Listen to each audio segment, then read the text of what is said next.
In my younger days, I would have been more prescriptive.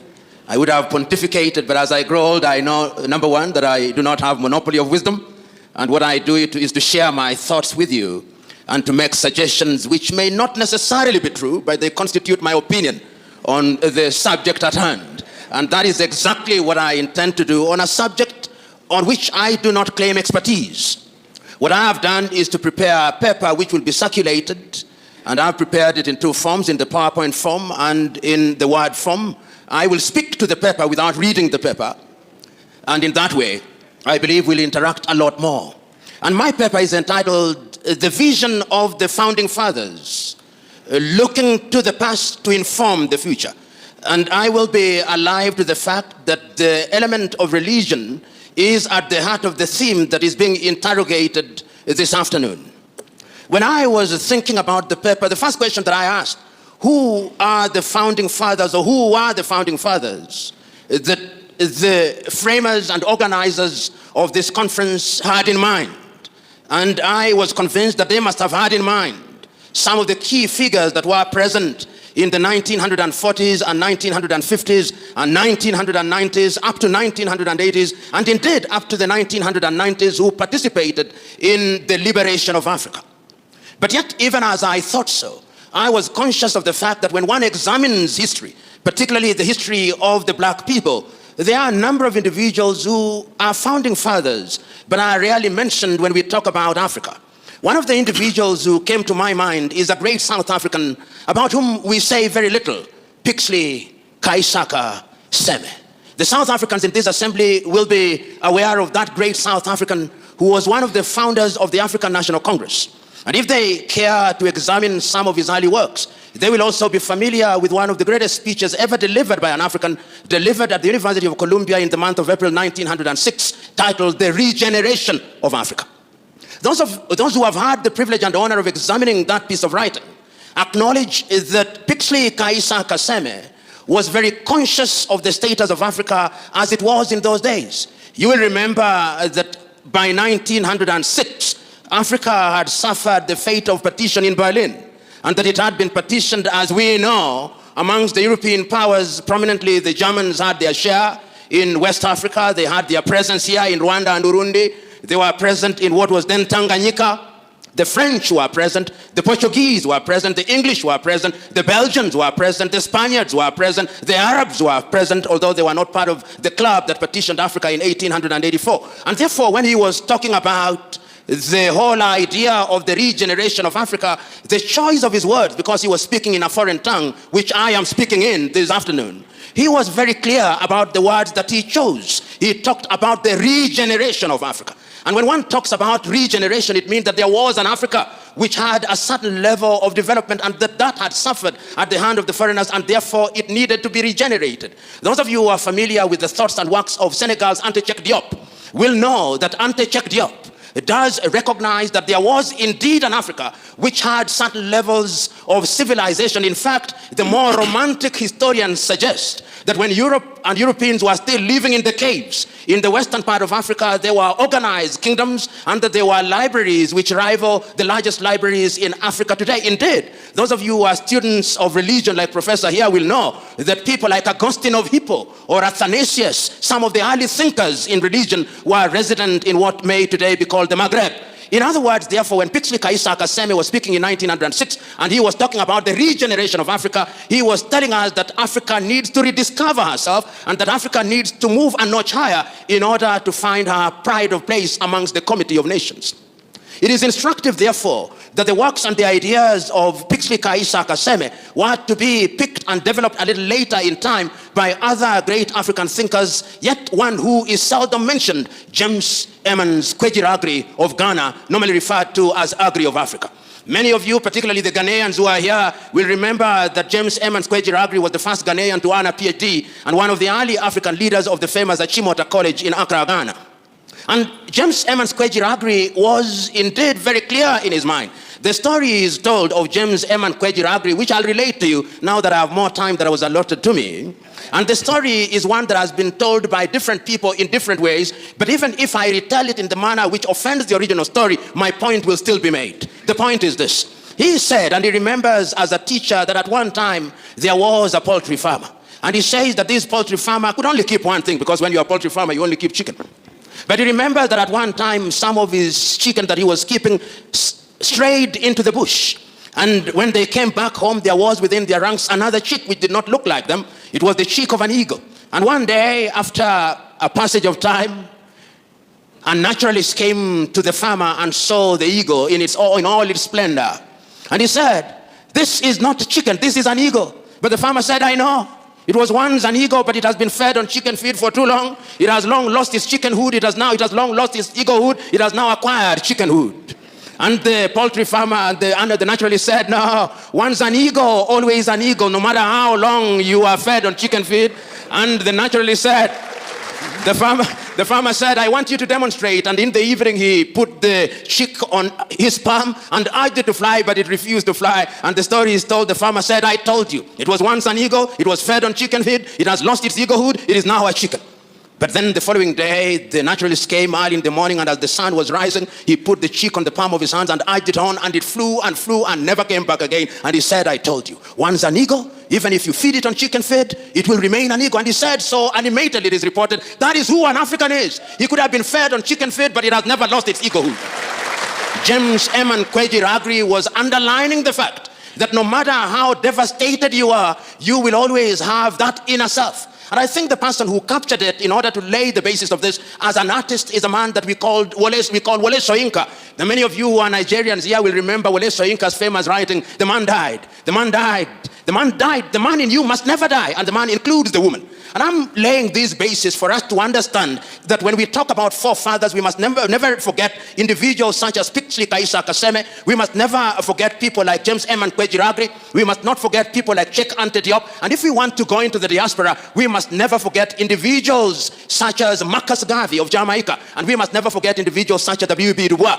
And one of the things that they underscored in those early days, before I come to the forefathers that we are much more familiar with, is that Pixley Kaisa Kaseme, in his writing and his speech, which I've already talked about, he said, in order for Africa to realize our potential amongst the Committee of Nations, there is only one thing that must define African relationship with other civilization. He called it multidimensional osmosis.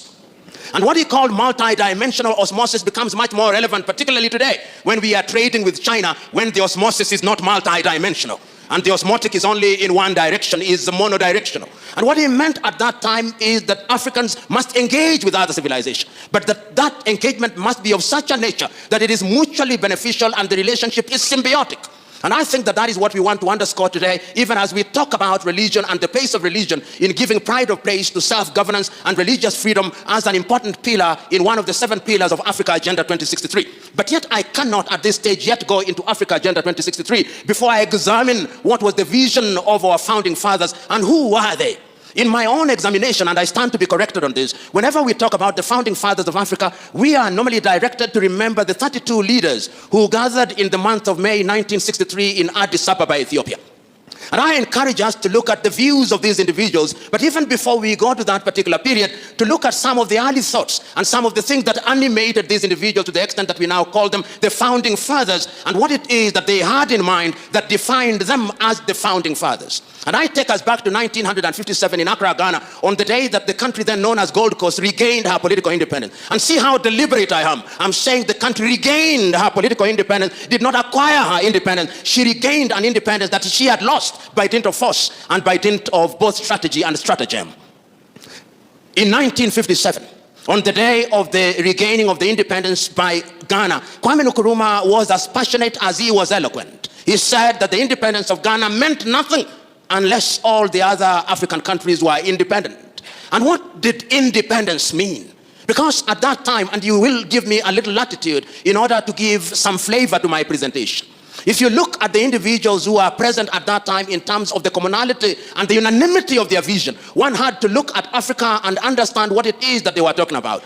In West Africa, if you listened at that time to Kwame Nkrumah, his clarity of vision is that independence and liberty meant a number of things. One, the liberty of the individual as individual to exercise their thoughts and to be free to participate in their affairs, including religion as I understand it, and that therefore Kwame was conscious that the country that he had participated participated in liberating, which was Christian Gold Coast, but he rechristened, and the people rechristened Ghana, was a multi-ethnic country and a multi-religious country and a country that was rich in her diversity. And the same was true of every other country. So that if you listened at that time in next door to in Nigeria, which was, as you know, until independence, divided into three regions: the northern region, the eastern region, and the western region, you could see that even at that time in Nigeria, while the colonialist was conscious of the religious differences, the leaders of the day, even if grudgingly so, were conscious of the fact that now that they had found themselves in this geographical space, they had to tolerate each other. So that when you are listening to the Muslims in the north, when you are listening to Abubakar Tafawa Balewa in Nigeria, or the Saudaner of Sokoto, Sir Ahmadu Bello, and listening to Namdi Azikiwe, who is a Christian, they are conscious of their diversity. They are grudgingly in Nigeria, but they accept the fact that they must live together. Religion and religious differences was not given the pronouncement and the accent that we now see in the manner that I shall demonstrate when I am concluding my presentation. So that even if you left countries that had that kind of diversity and you went to Algeria, and you listen to the more casual thoughts of Algeria's Ahmed Ben Bella, you could see that he was conscious of the fact that even though we were finding ourselves in potential religious conflict, we had a common vision for Africa. And in that regard, you would listen in Liberia, or rather in Algeria, to Ahmed Ben Bella. You would go down to Guinea to Ahmed Sékou Touré. You would go to Egypt to Gamal Abdel Nasser, leading an Egypt that was fundamentally Muslim, but conscious of the fact that there was an Africanness. But there were also other individuals who at that time did not believe that God existed. They were persuaded that there was something called materialism, that they were persuaded by a different ideology. But even in that appreciation, they were conscious of one fact, that there was a continent called Africa, and that Africa was a continent that needed to move in one direction. And you will discover such individuals when you come to Kenya, when you come to Tanzania. We talk about people who are Christians, committed Christians, such as Julius Kambarage Nyerere. And you went down to the people who did not quite believe in Southern Africa, like Agostino Neto or Moses Machel at that time. But what is critical for our presentation is that in May 1963, 32 leaders congregate in Addis Ababa, Ethiopia, at the invitation of Emperor Haile Selassie. And I invite you, ladies and gentlemen, to take time this evening or hereafter to read the speeches that were delivered by each one of them. And I've read each one of them several times. Even the ones who later disappointed us, the Spirit was on them. The Spirit was on them. And I will only isolate a few of them in order for us to appreciate how far they could see. As I stand here, I remember the speech of David Dacko of Central African Republic. He says that Africa must unite and move in one direction, for how would a little country such as Central African Republic survive in the face of the sustained machinations of the erstwhile colonial power? We know that David Dacko did not live up to the dreams that we thought he would. I listened to speeches such as those of Julius Kambarage Nyerere of Tanzania. He said, we did not come here to talk about unity or to remind ourselves how unity is important. We have come here to affirm the fact that without unity, Africa is never going to realize our potential. And one can go on to the speeches of Modibo and others, and Haile Selassie and others, but it's not important to rehash those speeches because they can be located in libraries. But it's important to isolate one speech, the speech of Osagyefo Kwame Nkrumah, because that, for those of you who are French speakers, that was the pièce de résistance. It was the speech that, in my view, captured the essence of what was meant to be Africa. And the three things that stand out in the speech and therefore form the three-legged stool upon which my presentation will now be founded. He said that Africa must unite, and unite immediately, before the leaders who are present in that forum become used to the trappings of power. You and me know that they have now become victims of the trappings. He said that we must unite and come out of that arrangement with one army, with one currency, with one united country, because the former colonial powers had yet devised another method of controlling African. And he said that that thing which we later examined and recognized as neocolonialism was alive and well. And he said, if we did not do so, Africa will never realize our potential. That is the Africa about which you want me to reminisce in order for me to determine what was the vision of the founding fathers. Their vision was a united Africa. Their vision was an Africa that was united in our diversity. Their vision was an Africa that would tell her story. Their vision was an Africa that would exploit our resources for our benefit. Their vision was an Africa that would sit at the dinner table of human civilization, not as food to be consumed or as a waiter, but as a diner to enjoy the goodies of life. That was their vision. But the question is, that vision that saw Africa liberate herself from the clutches of colonialism, Was it merely flag independence, as Kenya's Ngugi wa Thiong'o says, not in so many words in his book, Decolonizing the Mind? Was it a total liberation of the peoples of Africa? In his famous television program, Kenya's Ali Mazrui, the program titled Africa, a Triple Heritage, Ali Mazrui says passionately and eloquently at once that Africa is the only continent on earth that consumes that which it does not produce and produces that which it does not consume. And he says, curiously, we are the only continent on earth that is still referred to in the following derogatory terms: Anglophone Africa, Francophone Africa, Lusophone Africa, and those who are generous even refer to some part of Africa as Arabophone Africa. He says they do not say that of Latin America, they do not say that of Asia. And if you doubt Ali Mazrui, there is now a war that is going on in the Cameroons and is characterized as a war between the Francophones and the Anglophones. But if you go to the so-called Anglophone area, no more than 5% can speak eloquent French.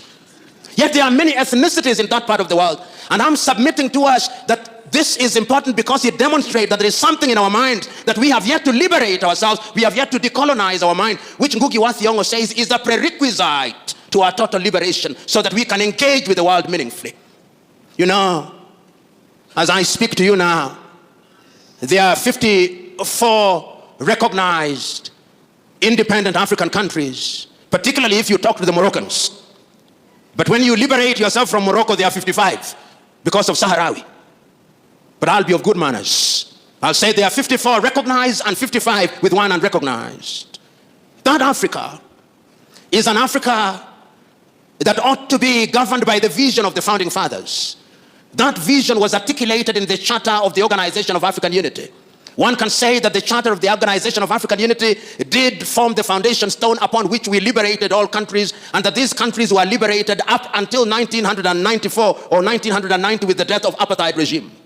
The question is that vision alive? The question is that vision relevant today, particularly when we talk about freedom and good governance? The question is that vision alive for those of us who are spiritually and religiously inclined?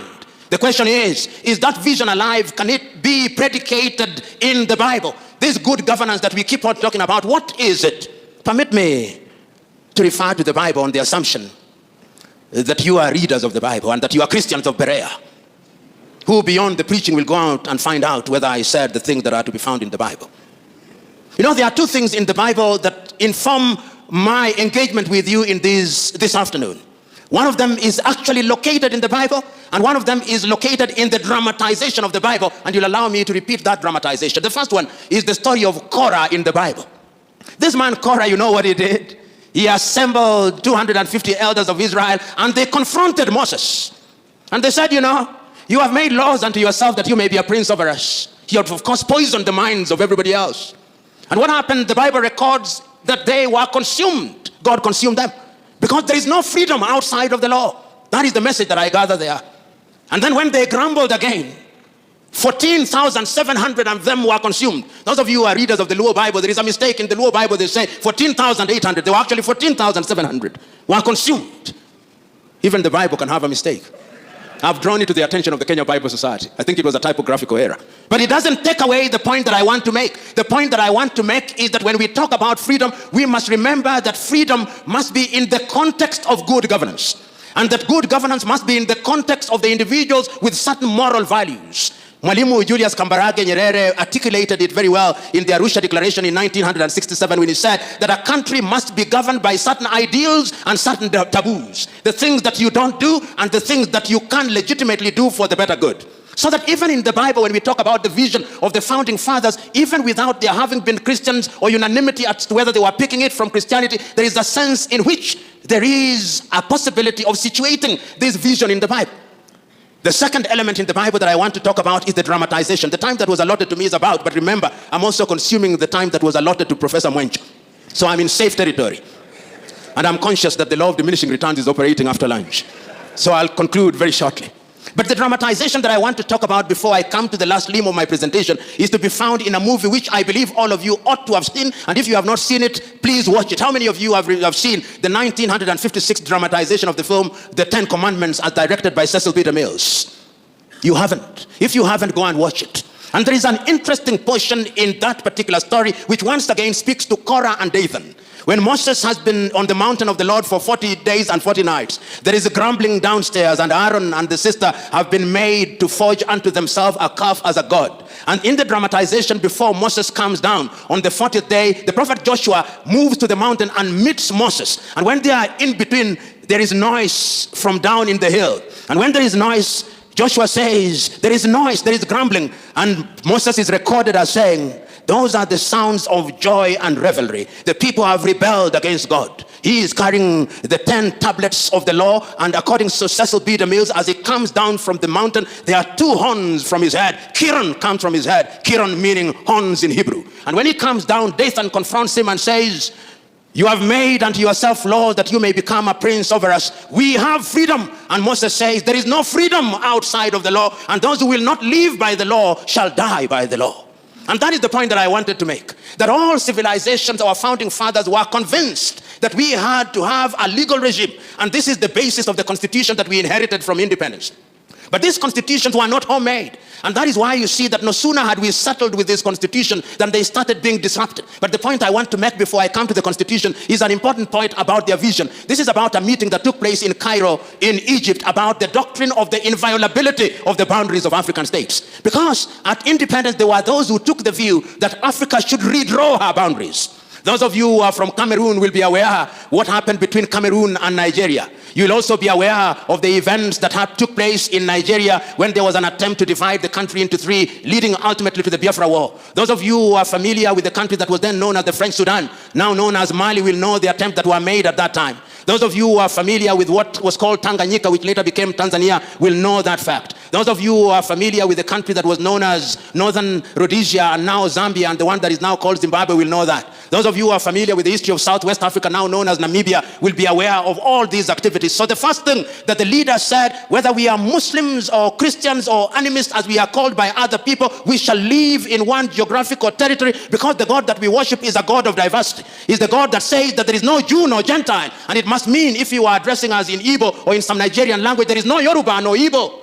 That, I think, was the vision of the founding fathers of the day. And that is why I think that when we are going to the future, the African leaders recognize one thing, that the OAU charter as was constituted was only important up to a certain stage in the life of Africa. And that is why in the year 2013, the statutes that constituted the OAU were revisited and the African Union was created. And when the African Union was created, it was created on the assumption that if we had lost 50 years, we were now going to deal with Africa from a totally different dimension and perspective. But one must ask, what is it that had informed the leaders at that time? There were a series of things that had happened in Africa, in my view, which things informed their decision. You'll remember as early as 1960, when we had barely settled in independence, the first political assassination in Africa was the overthrow of Togo's Sylvanus Olympio. And immediately after that, the murder of Patrice Emery Lumumba in 1961. And thereafter, there was a series of coups d'etats, some of them which were being informed by religious factors. So 2013 or 1981 becomes the year, 1990 rather, becomes the year when we begin to see the re-emergence of Africa. But that is not what is important. What is important is what happens in 2013. And I'm inviting those of you who are present here to go and look at the letter that was read, the imaginary letter that is written by the then chairman of the OAU Council, the South African lady called Nkosana Dlamini Zuma. It is an imaginary letter that she writes to Kwame Nkrumah, and it is written on the basis of Agenda 2063. And she writes to Kwame Nkrumah in so many words, or rather in effect she says, that I look forward to an Africa where there will be unity amongst all African states. I look forward to an Africa where there will be a railway from Addis Ababa, Ethiopia, to Dhaka in Senegal, where there will be communication from Suakin in Sudan to Luanda in Angola, from Cape Town to Cairo, and that where the Democratic Republic of Congo shall become the hub of industrial activity, and that East Africa shall become the hub of ICT. West Africa will be industrialized, where gas will be piped from Tanzania to West Africa, and oil piped from Nigeria to the rest of Africa, and where there will be harmony. And if you look at the 7 pillars of Africa Agenda 2063, one of them is that the guns will be silenced by the year 2020, so that we'll no more have South Sudan. We'll no more have Central African Republic. We'll no more have the Cameroons. We'll no more have battles and wars that are predicated upon religion. But we'll have an Africa where people enjoy freedom of movement and freedom of conscience within the law. And that we shall have an Africa where people have the liberty to enjoy what it is that they are meant to enjoy. And permit me at this time to use from another civilization what I consider that Africa to be. Many of you, as I conclude, will have read these words which I repeat and refer to oftentimes. They are the words that are to be found in the American Declaration of Independence, and I think that they are important for many civilizations. That all men are born equal, that they are endowed by their Creator with certain alienable rights, that among these are life, liberty, and the pursuit of happiness.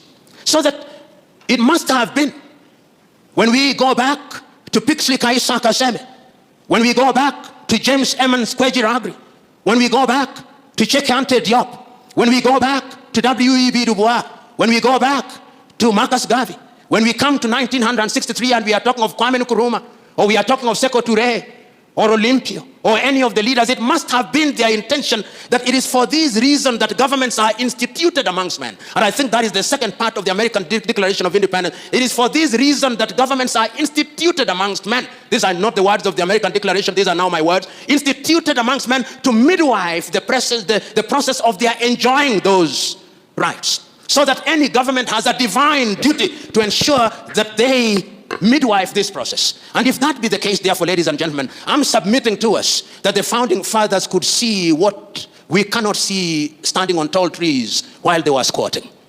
They could see them with a clarity of vision that we cannot possibly master. What could they see?